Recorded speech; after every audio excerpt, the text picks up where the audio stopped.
Okay, so welcome to the first Frieren Friday of the new year, episode 17. And now we're getting a new opening? Like, there's the part of my brain that goes, okay, it's the new year, it's the first episode of the new year. Nice time to debut a new opening and a new ending. There's the other part of my brain that goes, why didn't you do this? I like the halfway point.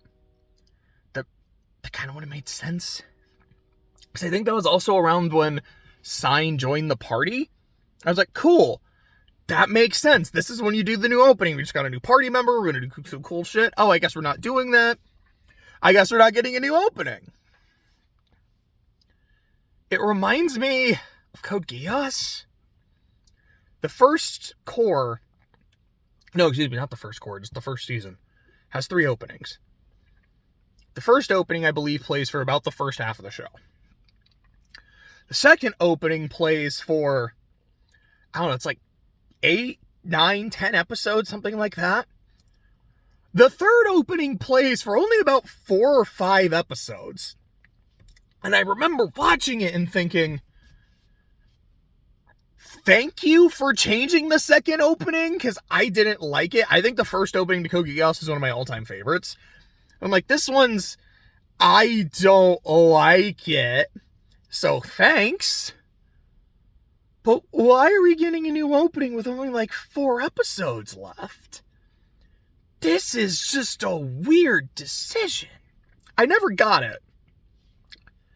And to me, this is kind of similar. Now, like, I liked it. I don't think I like it quite as much as the first opening, which it's always a crapshoot when the opening changes. Like, I remember, what's it called? Your Lie in April. I don't know how much I've talked about it on this channel. It is not a show I enjoy. Like, at all. I actually really fucking hate it. The first opening is so good and is one of my all-time favorites. And as soon as it changed, I was like, I now feel less inclined to watch this show. I still finished it. I still fucking hated it. But I at least got through it. But the second opening didn't help. This is not to that degree. I'm like, I really like the first opening. I think this new one is all right. The ending is super interesting to me. Because it's the same song, but it's a different part of the song. And the visuals are different. I like the visuals quite a bit. I really liked the art style they chose for it. It reminds me a lot of watching Hunter x Hunter. Because Hunter x Hunter's opening is always the same song, but it's different parts of the song. I'm like, oh, that's super neat. And then, yeah, Frieren's doing it the same shit with the ending. I just think that's neat as fuck. I liked it quite a bit. It was really interesting in the opening, though, because the visuals show a lot of Sign. They also show just a lot of new people who I'm assuming are people we're going to meet in the magic exam. I'm seeing this and I'm like, okay, I guess Sign is going to stay with the party then because of how heavily featured he is in the opening. You know, I'll be honest, I actually thought he was going to leave, but I will take being wrong. Then as the first half of the episode goes, he does end up leaving. You know, like, oh, well, I guess the opening faked me out, but my initial theory was right. But as he's leaving, and he's thinking to, and I'm going to talk about other parts of that half of the episode, don't worry. But as he's leaving, he's like, man, it's really lonely going by yourself, or it's really quiet going by yourself. I'm like, okay, what I think is going to happen is he is going to leave, but there's going to be a point where he rejoins them, and it might be pretty soon. I don't know if he will meet them in the city. Well, like, he's not going to get there before they do. That doesn't make any sense to me. I mean, I guess they were delayed for a bit because Frieren got sick. But it might, I don't know if he's going to participate in the exam, especially because he's not a mage. He's a priest. It's still magic, but he's talking about a different kind of magic. But he might end up meeting up with them during the exam arc, or he might meet up with them after. But I expect him to come back into the party. So the main thing in the first half of the episode isn't Sign just being like, all right, do I stay or do I go? It's Fern and Stark, where Fern's hands are super cold, and Frieren holds them, and she's like, huh, wow, Frieren, your hands are really fucking cold. This is a new record. And Stark, hey, I want to feel her hands. So he holds her hands. Oh, yeah, these are really cold. And Fern is just looking at him. And then gently touches her hand to his cheek. And then he gets like really cold. It's like, what the fuck? And I was watching it and I was thinking, I was like, I don't think she was trying to touch her cold hand to his cheek to get him to go away. And it was like, hey, it's really cold. Fuck off, Stark. I think from her, it was like, okay, I do like him. And like him holding my hands feels right. It also would feel right if I just like touched his cheek. And Stark read it differently. Then later in the episode, Stark and Fern are having a tiff. And the reason they're having a tiff is because Stark went up to her, put his hand on his shoulder, and touched her cheek with his cold hands to get back at her. And she freaked the fuck out. Now, it kind of explains, like, yeah, Stark, he was like, yeah, she fucked with me. I was trying to fuck with her back. I didn't think she would take it so personally. I understand this is my fault. And with Fern, it is that when he put his hand on my shoulder, I realized how fucking strong he was. He wasn't trying to hurt me. He wasn't trying to intimidate me. But just suddenly this fucking clamp on my shoulder and I'm not being able to move scared the shit out of me.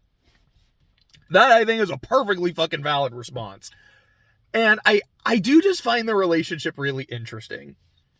Because the way I see it is that Fern is starting, or like she's at the point where she is seeing Stark as a young man.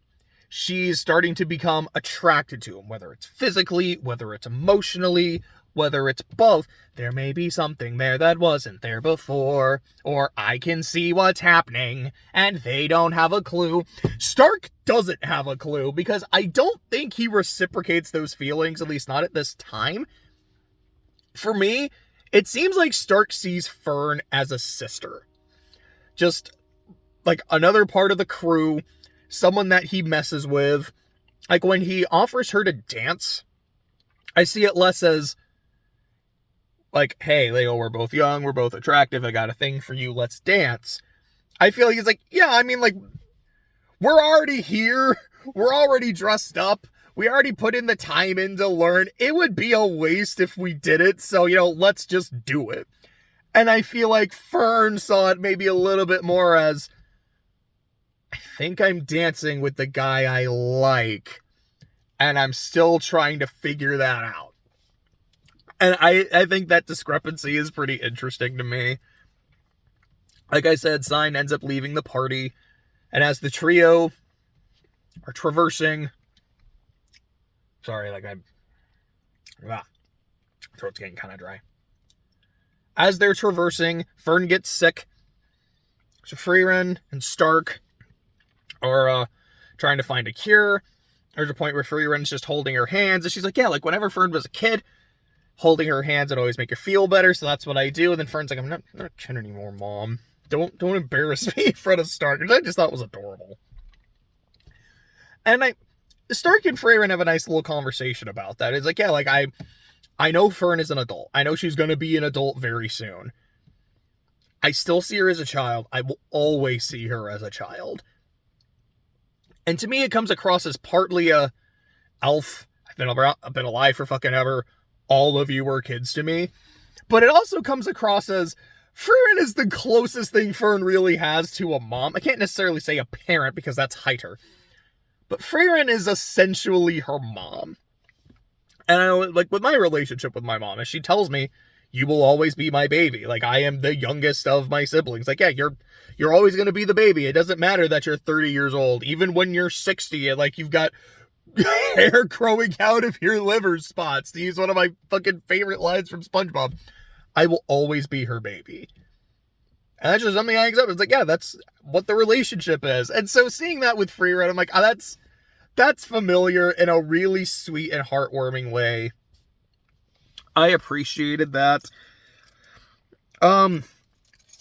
She also has a flashback of when she was sick with a fever and Himmel was the one that was holding her hand and making sure that she was okay. And I'm like, this is the sweetest, most heartwarming shit. I love it. It's great. That's pretty much it. The only other thing that I remember is during the first half of the episode, Frieren's like, oh, we're gonna have to stay in this town for a while because the weather's really shitty and we can't travel in a blizzard. Yay, there was a really shady magic shop, and shady magic shops have all the good shit. I can't wait to learn more. Like, that got a giggle out of me. It looks like next week we're gonna reach the big city for the magic exam, which from what I understand is essentially a long tournament arc, and I've talked about it, like, I'm excited. I love me my tournament arcs. I think a tournament arc makes everything better. Yeah, that's a very generalized statement. Like, I love tournaments. It just is what it is, man. I am excited for next week. This episode was great. Next week's will probably be great. Looking forward to another year with Frieren in it.